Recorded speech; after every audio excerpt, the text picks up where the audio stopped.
If you or your staff ever attend or want to attend any kind of event to promote your private practice, say you're as a vendor or have a booth, you're doing health screens, injury screens, whatever the case may be, this episode is a must see because you're going to learn my 6 top tactics to maximize the number of leads and booked customers for your private practice. And this is during the events as well as after the events.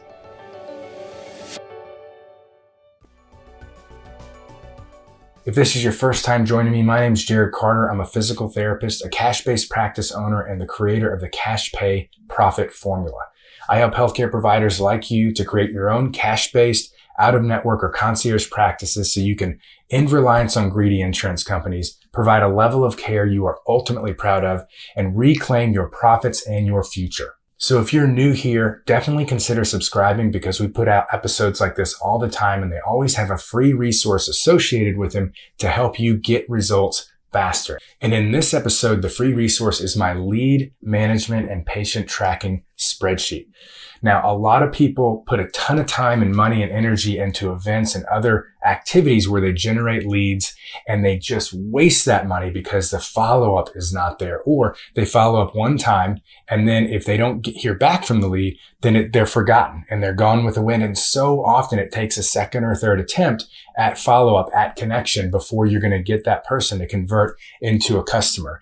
And the reason that people don't follow up is that life gets in the way, things are busy, and they don't have this spreadsheet. So what this does is it's going to give you a simple, quick way and a completely free way to track your leads and set customized email reminders for yourself on when the next touch point should be or for your staff. It's easy to use. It has been an absolute game changer when I started using it in my business. And we not only use it to track leads, but we use it for patients throughout their plan of care. If anyone's dropped off, we don't let people or leads slip through the cracks. And it has vastly decreased the number of new patients that we've needed to actually stay completely booked as a schedule because people aren't slipping through the cracks and most of our leads are converting because we track them and follow up appropriately because of the spreadsheet. So get that free spreadsheet at drjarodcarter.com/episode 10 /episode 10. Okay, let's dive into my 6 top tactics to maximize lead and customer generation at all of your future events. Number 1, make sure that you have a way to book people on the spot at the event. A lot of times people will show up there, have all this promotional material, but they don't have a way either digitally or even just on a paper calendar to actually book people if they're interested. A lot of times people won't be at that decision-making point, but definitely there will be some that are, and you got to get them booked right then. You don't want to collect their information and say, I'll follow up with you because it's so much harder to actually get them on the phone and get them booked after that moment. So you got to be able to have a way to book them on the spot. We're talking just, for free consults, paid appointments, whatever you're offering, you name it. Now, pro tip on that. Make sure that the things that you're offering that you're trying to book people for on the spot, that there are a limited number of them and that you say, look, if you're giving a discount especially or some way to motivate them to sign up, whether it's free or discounted, you got to say, look, we can only do, because there's such a big discount, we can only do X number of these. And we're only offering them to those who actually book them now during the time of the event. At the end of the event, then this offer will no longer, be available. And that, I'll tell you, like scarcity, i.e. limited number of spaces, and urgency, i.e. limited number of time, anything you do in your business as far as offers needs to have those whenever you can incorporate them. It works. It's very, very important. So make sure you apply that to what you're offering at your events as well. Number 2 is make sure you have at least one other person there with you. I mean, even I've done these back when I was a solo provider. It wasn't me and staff. It was me and my wife. She's really great at talking people up. So you need somebody there because if you're talking to someone and someone's interested, you need someone to engage with them in conversation. If it's staff, they might even be able to get them into their, if you're doing a free health screen or movement screen or whatever the case may be, right? So you got to have somebody there to help to occupy the time of others while they're waiting to speak with you or with, whoever's doing, the free assessments of some sort.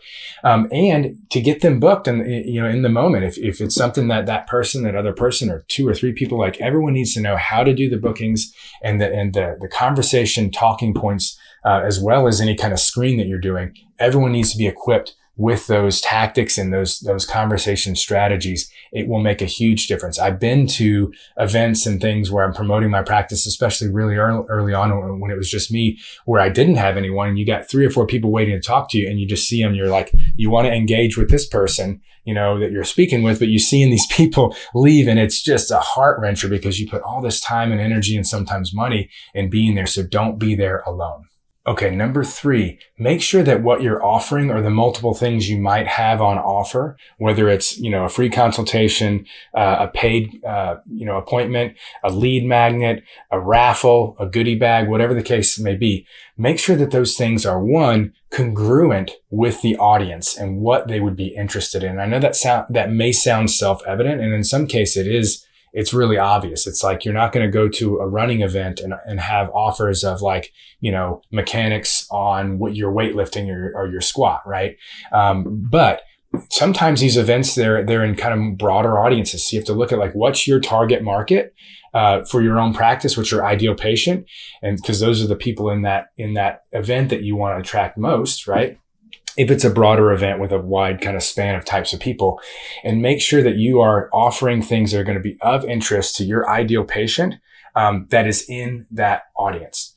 So you really get creative with that and put yourself in their shoes and say, if I were walking by a booth, is this going to catch my eye, and is it going to be something that I'm interested in if I am, my ideal patient?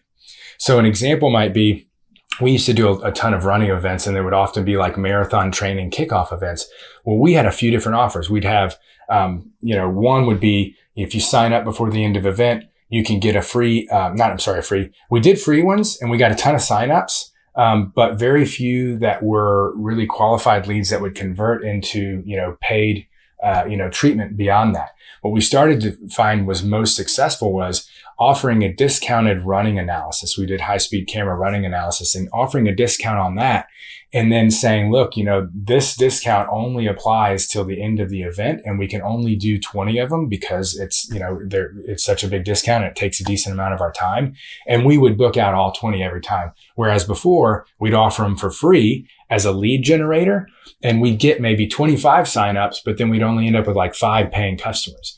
And then, so here we get a lot more money up front, and then they're more qualified. They've already got some skin in the game. They're more likely to be the type to say yes to cash pay treatment if we find anything that needs treatment. So keep that in mind as well with your offers, is what's going to make the next logical step working with you beyond that first appointment in some fashion, right? But then there's also those that don't have issues, or they don't think they have issues, or they don't want to fully address them, but they're like, I know I got a problem, but I just want some information. I don't want to sign up. I don't really maybe even want to talk that much. So for them, you got to have your lead magnets basically. And that's the kind of third tactic, is to make sure that you have something on offer for anyone throughout the decision-making process. You got people who are, close to making a decision. They walk up to the booth. They're ready to say yes because they've had this issue or this pain or this health condition for a long time. They're like, it's time. And then some, they're like, oh, I just, I get a little stiff here and there. I'm not totally sure if I need to do anything. Maybe I'll just sign up for this, get this free ebook on the 5 reasons that your knee hurts, as you ramp up for the marathon. And I mean, gosh, lead magnets, that's a whole other, creating lead magnets. I have a lot of content at my website on that, but get creative. And again, go back to what is going to be most attractive to your clients, and what can I offer if I can do multiple things to match up with those in different phases of the decision-making process. Another great one is raffles or giveaways. And that's number 5 on my 6 tactics is, some people just want to win stuff, right? They might not have an issue. They might want a goodie bag again. And I'll just stick with the running thing, having kind of a running swag and self-treatment bag. You got your myofascial release balls, your different types of rollers. You got your, running socks, different things like that. You get a ton of people signing up to win that. And then number 6 is having a follow-up system after that goes beyond just one text or one phone call. So what we would do is when we had a raffle for a free giveaway, free swag bag, or whatever the case may be, we get a lot of signups for it. we would go ahead and give it to one person, whoever we chose to win. But then everyone else, including that person, was going to get a follow-up series of emails that I timed. I would actually time them because I knew where their mileage would be as they went through the marathon training season up to the marathon. And I knew that, most of them would start having issues pop up when they're hitting 5 to 7 mile runs, and they would only get worse and worse. So my emails were timed and kind of catered to where they're at in the season, and it worked beautifully. But it took a bit of time to put it in place. But if you can do some sort of automated follow-up to help, or, you're still going to manually reach out. You're still going to text and call as well, but automated emails anytime you can is really, really big. And so a kind of a pro tip on your sign up sheets, anything that you have people signing up for, is to not just get the name and email, but get the phone number too. And an even bigger pro tip I discovered is a lot of times these are like handwritten, kind of on a clipboard or something.